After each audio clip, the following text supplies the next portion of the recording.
అధికమ్మ ఒకసారి నువ్వు చెప్పావు కదా స్కూల్లో ఎవరో కమెంట్ చేశారు నువ్వు బొట్టు పెట్టుకున్నావు అని చెప్పి, అప్పుడు ఏం చేసావు తల్లి నువ్వు? నేను కొంచెం సాడ్ అయ్యాను. అవునా, ఎందుకని?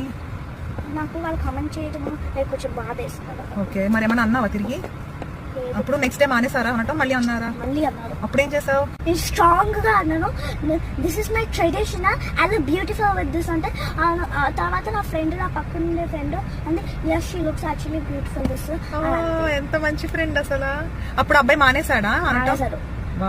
ఒక్క వర్డ్ రాలేదు. మళ్ళీ వాడు వైపుకు ఏదో మామగా ఏదో ఫ్రెండ్ తో నడుస్తా వస్తే మామ ఇట్లా వేరే చెప్తాను అసలు ఒకే పెరుగు తీసేవాడు.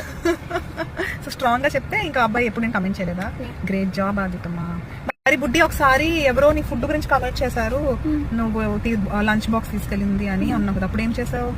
అప్పుడు మళ్ళీ స్ట్రాంగ్ గా చెప్తా, this is your food, this is my food, I like my food, did I comment any time your food, so don't comment my food అని స్ట్రాంగ్ గా చెప్పాను. అప్పుడు అవును కదా తను ఎప్పుడు నన్ను కమెంట్ చేయలేదు, అని తర్వాత వాడు కమెంట్ చేయలేదు. అబ్బా వెరీ గుడ్ ఆదిక. అలాగా హర్ట్ చేయకుండా స్ట్రాంగ్ గా ఆన్సర్స్ ఇస్తే ఇంకెప్పుడు మనం కమెంట్ చేయరు. గుడ్ జాబ్ అసలు. సూపర్ డూపర్ గిఫ్ట్ విను కదా.